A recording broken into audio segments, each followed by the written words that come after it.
നമസ്കാരം. പുതുക്കാട് ന്യൂസിന്റെ ഈ മണിക്കൂറിലെ ഏറ്റവും പ്രധാന വാർത്തയിലേക്ക് സ്വാഗതം. ദേശീയപാത ആമ്പല്ലൂർ സിഗ്നൽ ജംഗ്ഷനിൽ ലോറിയും ബൈക്കും കൂട്ടിയിടിച്ച് ബൈക്ക് യാത്രക്കാരൻ മരിച്ചു എന്ന അതിദാരുണമായ ഒരു വാർത്തയാണ് പുറത്തേക്ക് വരുന്നത്. വീണ്ടും ആമ്പല്ലൂർ സിഗ്നൽ ജംഗ്ഷൻ അപകടത്തിന്റെ തുരുത്തായി മാറിക്കൊണ്ടിരിക്കുന്നു. കഴിഞ്ഞ വർഷത്തെ കണക്കെടുത്ത് നോക്കിയാൽ, മുൻ വർഷങ്ങളിലെ കണക്കെടുത്ത് നോക്കിയാൽ കണക്കുകളുടെ ഗ്രാഫുകൾ, മരണത്തിന്റെ ഗ്രാഫുകൾ, അപകടത്തിന്റെ ഗ്രാഫുകൾ ഇങ്ങനെ ഉയർന്നുകൊണ്ടേയിരിക്കുകയാണ്. യഥാർത്ഥത്തിൽ ഒരു അപകട തുരുത്തായി തന്നെ ഈ ആമ്പല്ലൂർ പുതുക്കാട് ഭാഗം മാറിക്കൊണ്ടിരിക്കുന്നു. ഓരോ ദിവസവും ഓരോ പുലരിയും ഞെട്ടിക്കുന്ന ഓരോ വാർത്തകൾ കേട്ടിട്ടാണ്, അറിഞ്ഞുകൊണ്ടാണ് പൊതുസമൂഹം ഈ പുതുക്കാട് ആമ്പല്ലൂർ ഭാഗങ്ങളെ തിരിച്ചറിഞ്ഞുകൊണ്ടിരിക്കുന്നത്.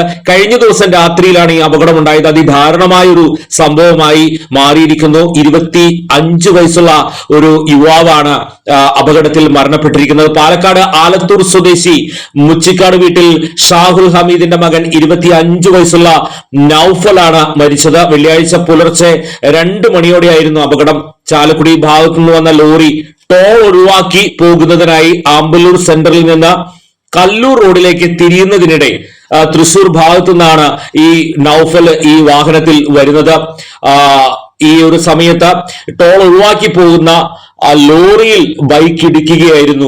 ഗുരുതരമായി പരിക്കേറ്റ നൌഫലിനെ തൃശൂർ മെഡിക്കൽ കോളേജ് ആശുപത്രിയിൽ എത്തിച്ചെങ്കിലും ജീവൻ രക്ഷിക്കാനായില്ല. പുതുക്കാട് പോലീസ് എത്തി മേൽനടപടികൾ സ്വീകരിച്ചു.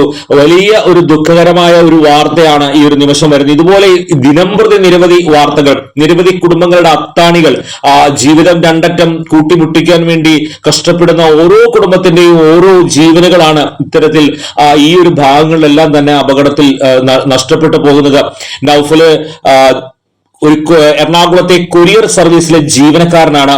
വീട്ടിൽ നിന്ന് ജോലി സ്ഥലത്തേക്ക് മടങ്ങുന്നതിനിടെയാണ് ഈ അപകടം സംഭവിച്ചത്. ഏറ്റവും ഒരു പുതിയൊരു വാർത്തയാണ് പുതുക്കാട് ന്യൂസ് പുറത്തേക്ക് കൊണ്ടുവരുന്നത്. ദേശീയപാത ആമ്പല്ലൂർ സിഗ്നൽ ജംഗ്ഷനിൽ ലോറിയും ബൈക്കും കൂട്ടിയിടിച്ച ബൈക്ക് യാത്രക്കാരൻ മരിച്ചു എന്ന ദാരുണമായ ഒരു വാർത്ത പുറത്തേക്ക് എത്തിക്കുകയാണ്.